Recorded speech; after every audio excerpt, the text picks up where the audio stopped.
He kicked her out of the house after the divorce, and a week later, she received a letter from her late grandfather. Inside was a key and the address of a castle high in the mountains. She didn't know that within those walls lay a truth that had been hidden for decades. Subscribe and write in the comments which city you are from. Rain was falling in slow, heavy sheets, the kind that blurred the edges of everything and made the world feel smaller, heavier, quieter. The narrow street shimmered under the weight of it, and the porch light above the Marshall house flickered like an exhausted heartbeat. Ellie Wilson stood in the doorway with a suitcase at her feet, and her daughter's small hand wrapped around her own. Her husband, John, filled the frame behind her, a tall, broad man whose presence once felt like safety, but now was only a shadow pressing her toward the storm. His voice came low and final. "Take your things and go, Ellie.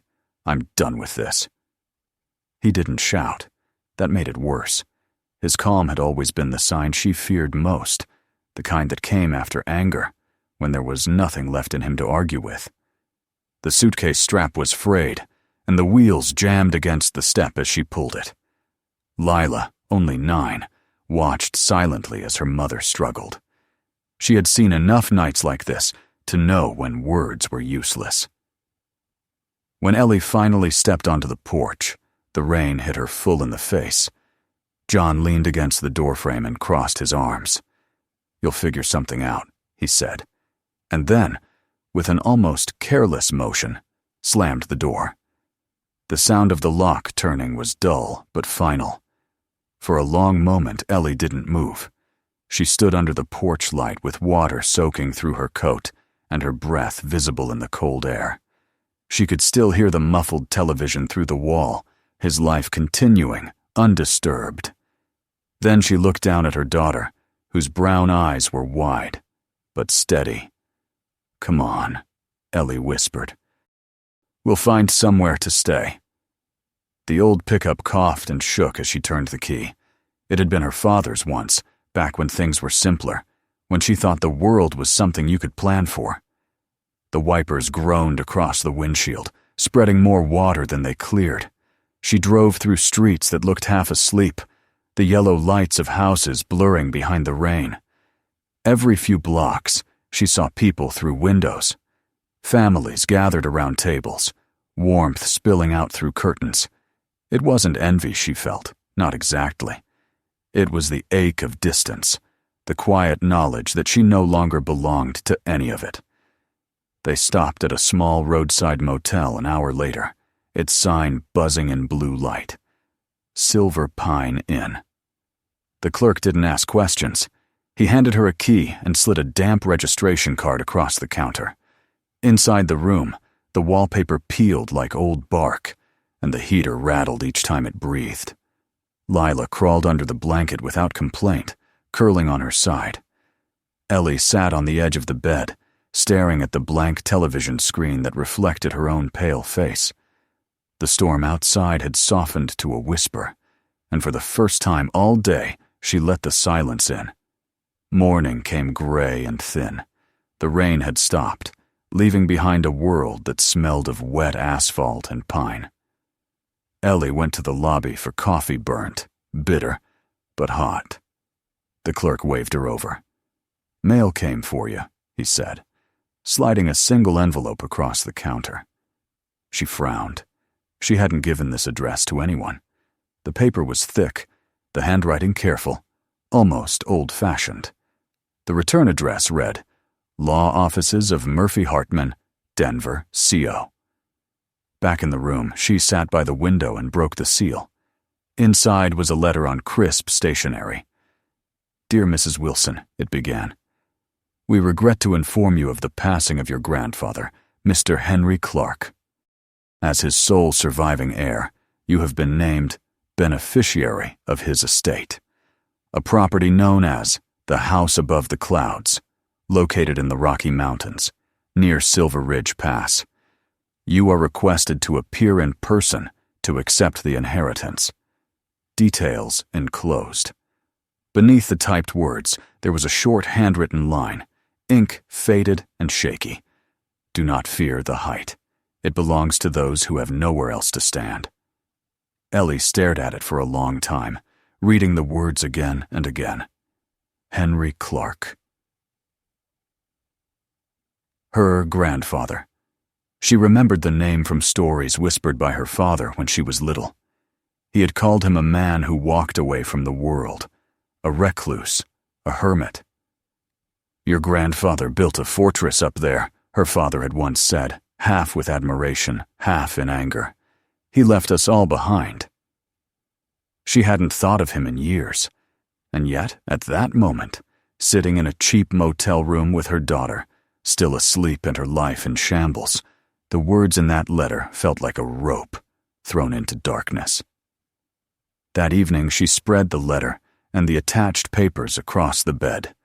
A map was included, hand-drawn, marked with faded ink, and an arrow pointing toward the mountains. The road looked narrow, ending where the map simply stopped. Lila sat beside her, watching. "Is it far?" the girl asked. "It looks far," Ellie said. "Then maybe it's big," Lila said. "Like a castle." "Maybe," Ellie smiled weakly. They left the next morning. The truck carried everything they had left. 2 suitcases, a box of books, a thermos of coffee, and a single quilt that had once belonged to Ellie's mother. The city slipped away behind them. The highway turned to cracked asphalt, then to gravel. The sky stretched wider the higher they climbed, until the clouds were level with them, and the air thinned into something cold and clear. By afternoon, the road narrowed into a mountain pass, winding between ridges where the trees bent from years of wind. Ellie stopped once to rest near a frozen stream. She filled a bottle with water and watched her daughter skip stones. Lila laughed when the wind caught her hair and said, "It smells like new things up here." Ellie didn't answer, but she felt it too. A faint, unfamiliar lightness pressing against the heaviness inside her. The sun was low when they reached the last turn. Ahead, the land rose sharply, and through the mist, she saw it. The outline of something vast and impossible, carved into the edge of the mountain itself. The house looked almost grown from stone, its walls the same gray as the cliff beneath it. 2 towers rose into the fog, and a bridge of wood and iron led to a great arched door. The air was thin enough to sting her lungs. For a long moment she simply stared, one hand resting on the steering wheel, as if afraid that if she blinked, it would vanish. They crossed the bridge slowly. The boards creaked beneath the tires. Lila pressed her face to the window. "It's beautiful," she whispered. "It's sad," Ellie said, and parked the truck beside a crumbling wall. The key sent with the letter fit perfectly into the door's iron lock. When she turned it, there was a deep click, like a breath taken after years of silence. The door swung inward. Dust swirled in the air, glittering in the beam of fading sunlight. Inside was a wide hall, lined with portraits so old their faces had blurred into shadows. A staircase rose in a slow curve to the upper floor. The smell of stone and pine oil lingered, mixed with something faintly metallic. Lila stepped across the threshold first, her sneakers leaving small prints on the dusty floor. "Mom," she whispered, "it's not empty. It feels awake." Ellie didn't answer. She ran her fingers across a table where someone had left an envelope decades ago, its paper yellowed, edges curling. Inside, a short note in the same hand as before. "If you are reading this, then the house has opened. Do not fear the silence. It tells the truth." A shiver passed through her, though the air was still. She looked around, furniture covered in white cloths, a cold fireplace, an oil lamp overturned on the mantel. Everything felt paused, not abandoned. She could almost imagine footsteps still echoing in another room. That night, they unpacked little. Lila curled up by the unlit hearth, with the quilt wrapped around her shoulders. Ellie found a box of matches in a drawer and managed to light the fire. The wood caught slowly, sending smoke curling up through the chimney that groaned in reply. The glow painted the room in soft gold, and for the first time in months, warmth touched her daughter's face. When Lila finally fell asleep, Ellie sat alone by the flames, reading the note again. "The house has opened." The phrase circled in her mind. She looked up at the high ceiling, the beams carved with patterns she couldn't quite decipher, and wondered what her grandfather had built this place for, what he had been waiting for. Outside, the wind howled around the towers. Somewhere deep in the walls, something creaked, as if the stones themselves shifted in recognition. Ellie rose, walked to the window, and looked out. The valley below was hidden under clouds, an endless white sea rolling beneath her. Above, the stars seemed impossibly close. She whispered to herself, almost as if answering the letter, "All right, grandfather. I'm here." The flame flickered. The air stirred, and for a moment, just before she turned away, she thought she heard a faint echo, like a voice carried by the wind. "Welcome home." She closed her eyes and let the darkness settle. Somewhere far below, the last traces of the storm still moved through the world she had left behind. Up here, at the edge of the sky, another story was beginning. Morning came pale and cold, spilling through the tall windows in muted streaks of silver. Ellie awoke to the sound of the wind pressing against the shutters, like the slow breathing of some vast, sleeping thing. For a moment she couldn't remember where she was. Then her eyes caught the curve of the high stone ceiling above her, the old beams etched with faded symbols, and she remembered the house, the mountain, the letter, the sense that the world she knew had ended and something strange had begun. Lila was still asleep, her small body wrapped tightly in the quilt, one hand resting under her cheek. The fire had long since died, but the ashes still held a faint glow, and the air smelled of smoke and cold stone. Ellie stood quietly, pulling her coat around her shoulders, and crossed to the window.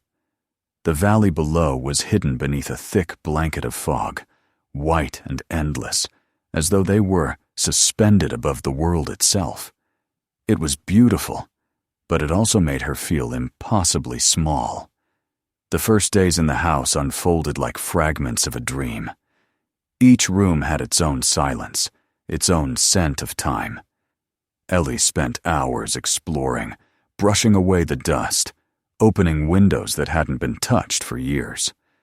She found a kitchen with iron stoves and copper pots hanging from hooks, a library lined with books whose pages crumbled at the touch, and a grand hall where portraits of long, dead faces watched her from the walls. The air carried the faint, sweet rot of wood and paper. Some nights, she heard the whisper of wind moving through cracks in the stone, like a sigh or a half-forgotten melody. She told herself it was only the mountain breathing, but the thought did not bring comfort. Lila seemed less afraid. Children, Ellie thought, always found a way to accept wonder more easily than adults did. The girl spent hours drawing by the fire, sketching the house as though she had known it forever. One evening, when Ellie leaned over her shoulder, she saw that Lila had drawn not only the rooms they had seen, but others. They had not corridors twisting upward, hidden staircases, a round room high in one of the towers. "Where did you see this?" Ellie asked softly. Lila smiled, her pencil still moving. "In my dream," she said. "Grandpa Henry showed me. He said I should draw it so we don't forget." Ellie felt a chill pass through her. She didn't want to frighten her daughter, so she only said, "That's a lovely dream," and turned away. But later that night, after Lila had fallen asleep, Ellie took the drawing and compared it to the blueprints she had found among her grandfather's papers. To her astonishment, The rooms Lila had drawn, rooms that didn't exist on the main floor, matched faint outlines sketched in the margins of the old plans, as if Henry Clark had intended them but never built them. Or perhaps, Ellie thought uneasily, they were built but hidden. The next morning, she went outside to fetch wood. The air bit at her face, and the snow crunched beneath her boots. As she turned toward the woodshed, she noticed a figure climbing the narrow trail from the valley below. A man, bundled in a thick coat and carrying a toolbox. He walked slowly but steadily, and when he reached the gate, he tipped his hat. "Morning, ma'am," he called.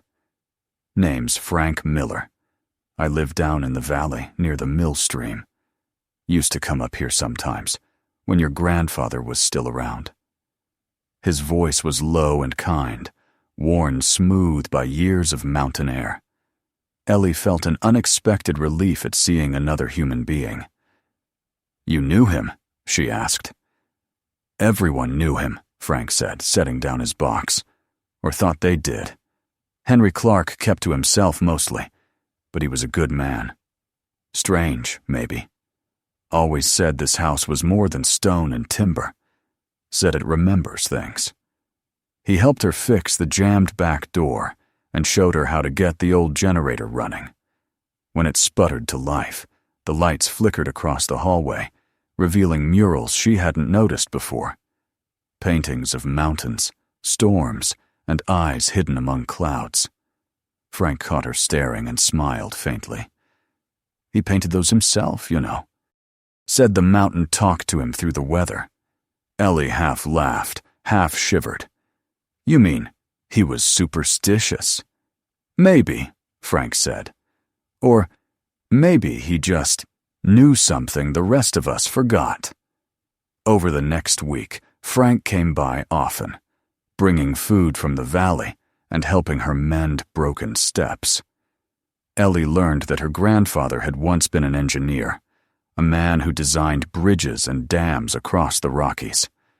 Then, after some scandal that no one understood, he had vanished from public life and built this place. "They said he went mad," Frank told her one evening as they sat near the fire.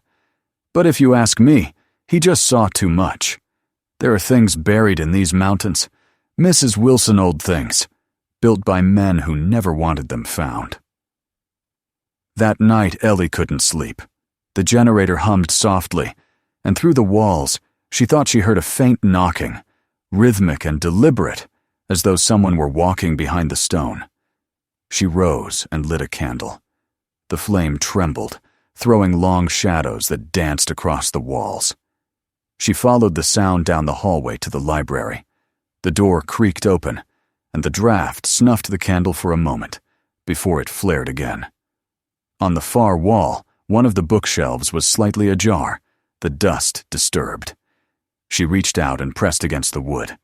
It swung inward, revealing a narrow passageway spiraling upward into darkness. The air inside was colder, sharper, carrying the scent of metal. She climbed slowly, her candlelight stretching against the walls. At the top, she found a small round room lined with mirrors so old their glass had gone to silver. In the center stood an ornate frame, taller than her, its surface rippling faintly, as if breathing. When she raised the candle, her reflection stared back at her. But behind it, for an instant, she saw something else. A faint flicker of firelight, a man's silhouette, standing beside a hearth that wasn't there. She gasped and stepped back, the candle sputtering. When she looked again, the mirror showed only herself, pale and frightened. She told no one about it. But the next morning, Lila came down the stairs with wide eyes. "I saw Grandpa again," she said calmly, as though speaking of a neighbor. "He told me not to be afraid of the tower. He said it's waiting for us." Ellie's breath caught. "Lila, you shouldn't." But the child only smiled and went to fetch her sketchbook.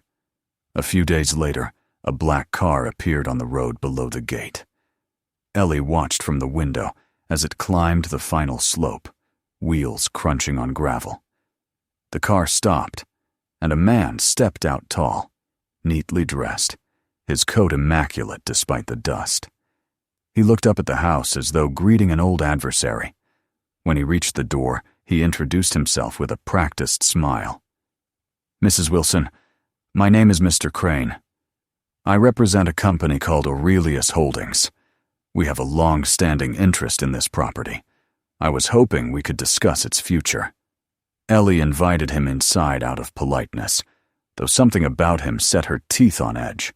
He walked through the hall as if inspecting it, his gloved fingers brushing the walls.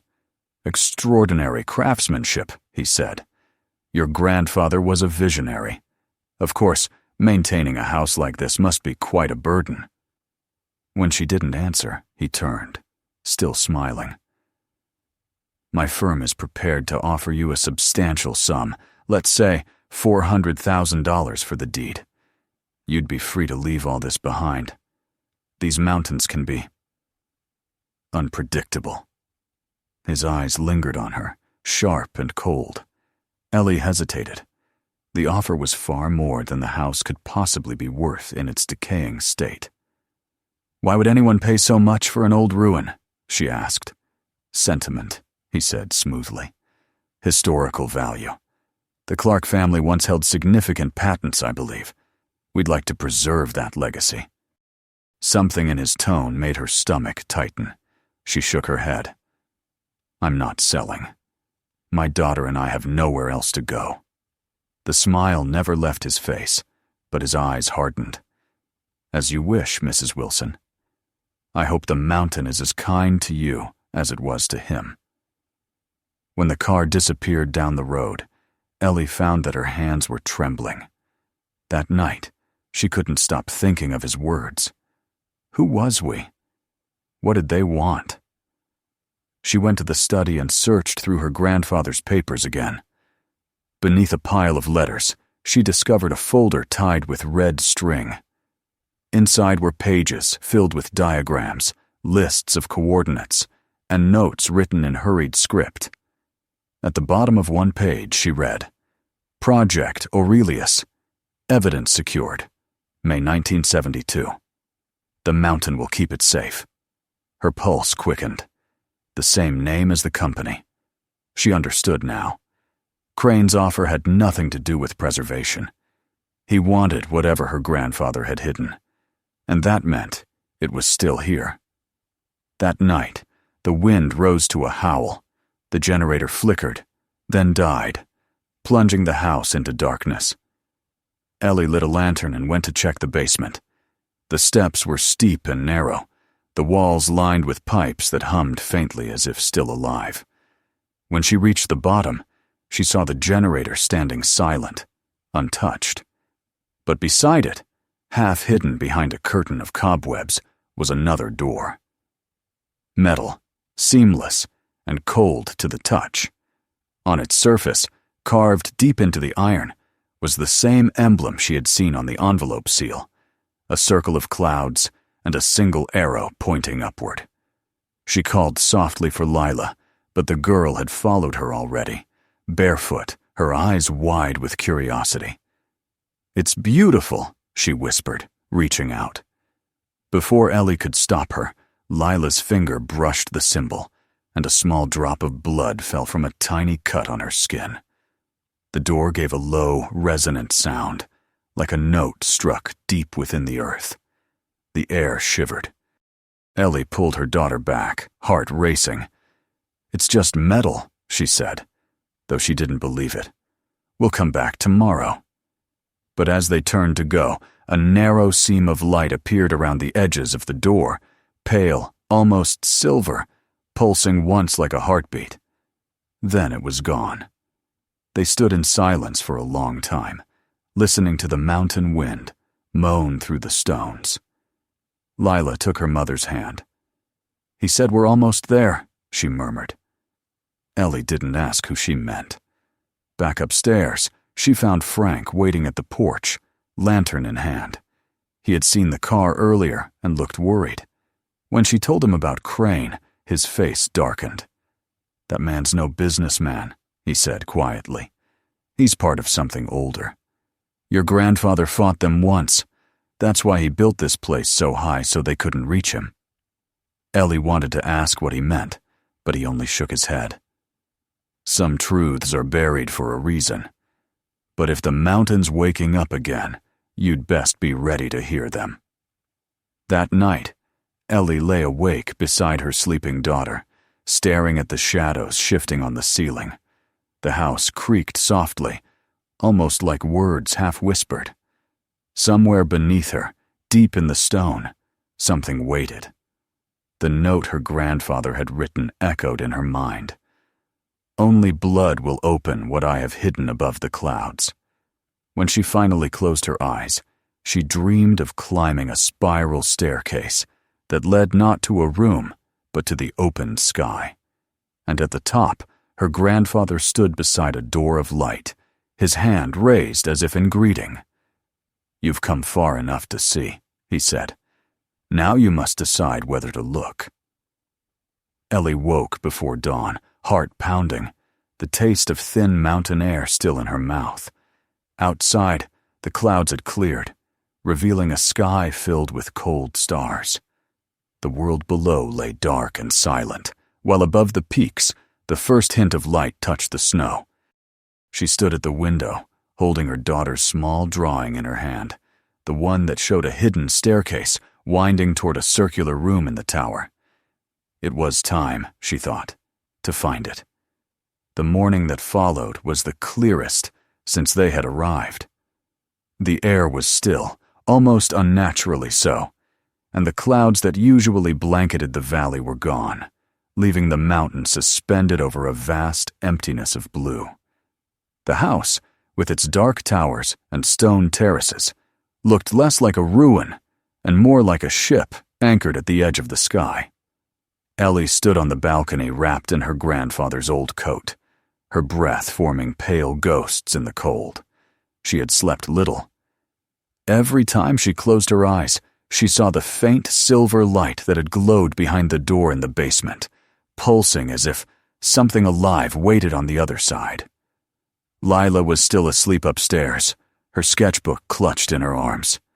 The child had drawn again before bed, a spiral staircase climbing into a circle of light, a key turning in the air. Ellie had no doubt now that her daughter was seeing things, not with imagination, but through some strange inheritance, something the old man had passed down through blood and memory. Frank came later that morning, his boots echoing on the stone path. He looked older than usual, his face pale beneath the brim of his hat. "I had a bad feeling last night," he said quietly as he stepped inside. "The wind changed. When that happens up here, it means something's shifting beneath the mountain." He studied her face, then added, "You found something, didn't you?" She didn't want to lie.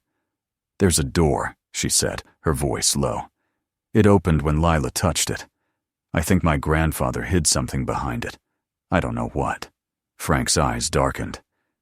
"Then you should be careful what you ask to see. Henry Clark was a good man, but he was part of something that left scars. The men who came after him, they still want what he took." Ellie told him about Mr. Crane's visit, about the offer and the papers marked Project Aurelius. Frank nodded grimly. "I figured as much. Crane's kind never let go of what they can own. But Henry built this place to keep them out, and he didn't trust walls alone. He used the land itself, the wind, the stone, even the storms. This mountain protects those who belong to it. If that door opened for your daughter, then it's meant for her blood, not theirs." He looked toward the stairs. "But once you open it, there's no turning back." That evening, as the sun bled red across the peaks, Ellie decided. She couldn't live inside that question any longer, with shadows whispering in the walls. When the wind rose again and the clouds began to drift back, she took the lantern and went down to the basement. Lila followed without a word, her bare feet silent on the steps. The metallic door waited, cold and unmoving, but when they approached, the air around it seemed to hum faintly. Ellie turned to Frank, who had insisted on coming. "If we do this," she said, "we might not like what we find." He gave a tired smile. Truth seldom waits for our liking.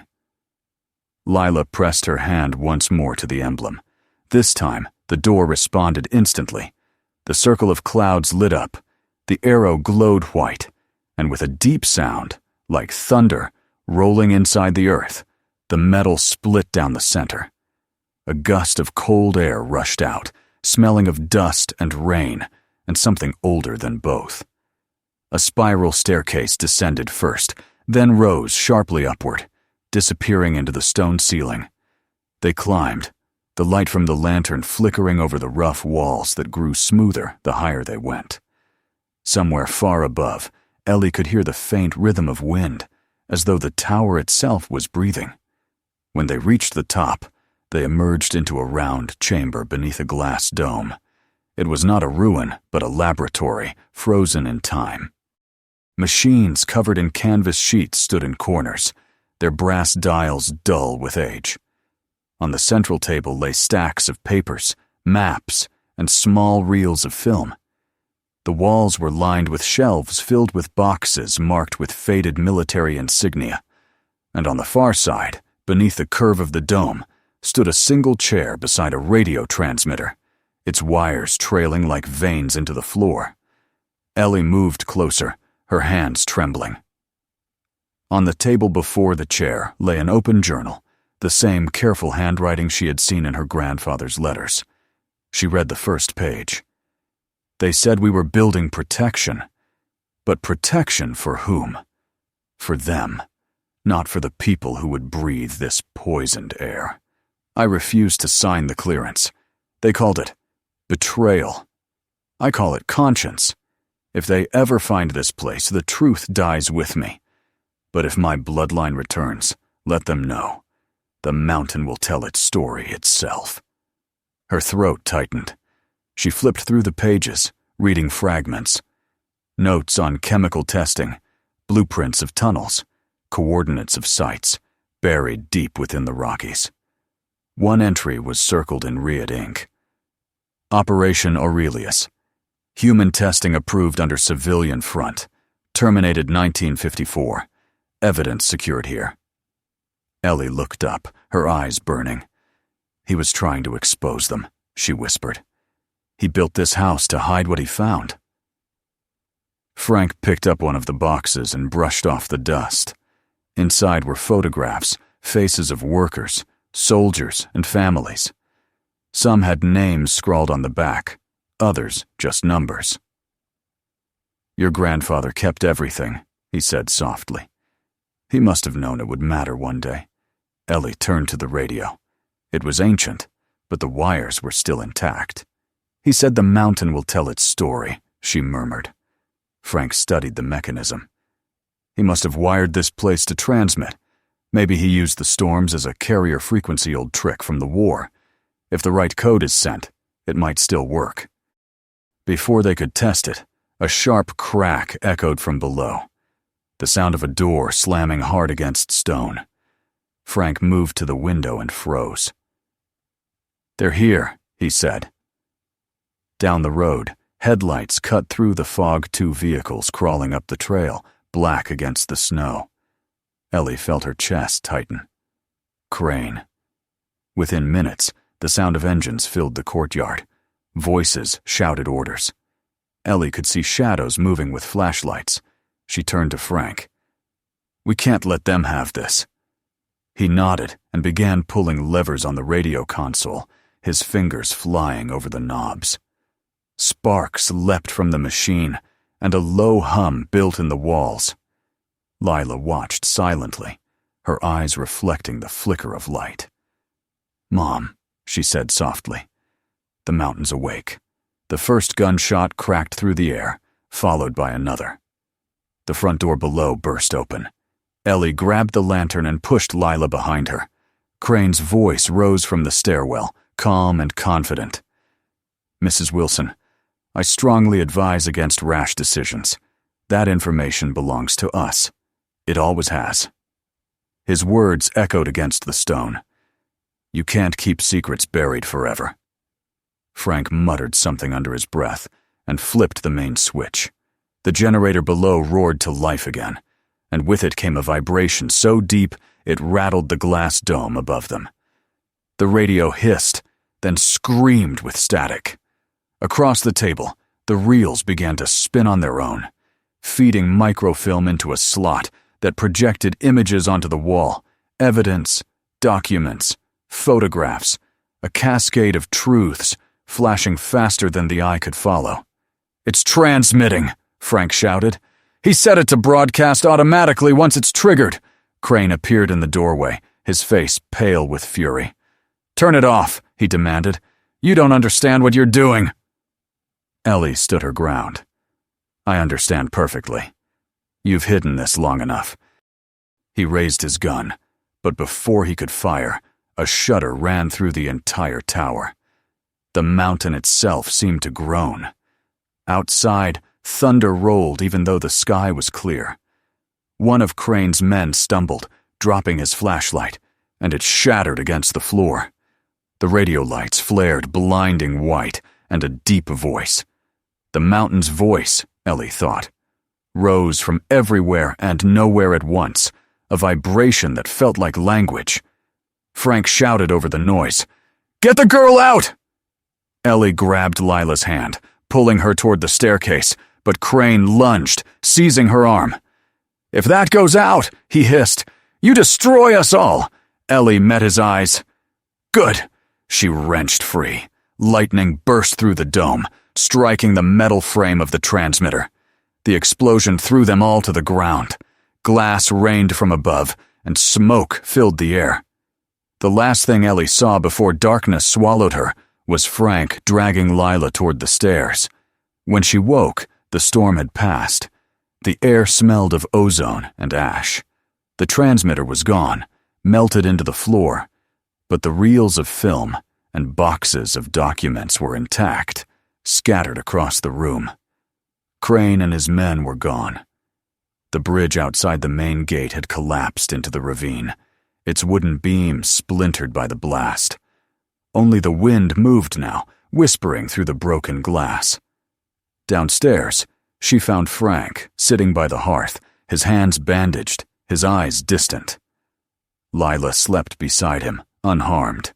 He looked up as Ellie approached. "It's done," he said softly. The signal went through. I could hear the radio towers answering before the lightning hit. The truth's out now. Every file, every name. The world will know what they did. Ellie sank to her knees, exhaustion breaking through her relief. "And Crane?" Frank shook his head. "They found his car at the base of the cliffs this morning. No sign of him. Maybe the mountain took what was owed." In the days that followed, the world below began to stir. News stations spoke of declassified files, of corporate conspiracies, of a long-forgotten project that had sacrificed innocent lives. Reporters climbed halfway up the mountain, but never reached the house. Ellie and Lila stayed where they were. The authorities came once, but she told them only that her grandfather had built a refuge, and that it would remain one. When they left, she stood at the gate and watched the valley fill again with clouds. Winter deepened. Snow covered the roof like a soft white crown. Inside, warmth returned slowly. Ellie restored the library, cleaned the halls, and filled the rooms with light again. Frank stayed to help, his quiet presence now part of the rhythm of the house. Lila grew stronger, her laughter echoing down the corridors. Sometimes, she would stop suddenly and look toward the tower with a small smile. "He's still here," she would say. "Grandpa Henry. He likes that we're taking care of his home." Ellie never argued. Months passed before spring finally reached the heights. On a morning of pale gold light, Ellie walked to the highest balcony. Below her stretched a sea of mist, endless and serene. The world of cities, of pain and noise, lay buried far beneath. She thought of all that had been lost and all that had been revealed. Her grandfather's words returned to her. Only blood will open what I have hidden above the clouds. He had been right. Blood had opened it, but not for revenge or greed. It had opened for truth, for peace, for a child who still believed in what the world had forgotten. Lila joined her on the balcony, holding the old iron key she had kept since that first night. "Mom," she said softly, "what happens now?" Ellie looked at her, at the wind lifting her hair, at the light touching her face. "Now we stay," she said. "We listen. And when people come, we tell them what the mountain remembers." She reached out and placed her hand over her daughter's. Together they turned the key in the air, a gesture without lock or door, and somewhere deep in the stones below them, a low hum answered, the heartbeat of a house that had finally found its family again. As the sun climbed higher, the fog began to thin, revealing the green slopes far below. From this height, the world seemed impossibly fragile, yet infinite. The wind carried the faintest echo of her grandfather's voice, warm and distant. Height is not for pride, but to see further. Ellie closed her eyes and let the wind wash over her. Above the clouds, where silence spoke and truth endured, the house stood whole once more, keeping its vigil over the generations that would follow. If this story moved you, don't forget to subscribe for more. Watch the next one, and share this video with someone who still believes that every place holds a secret.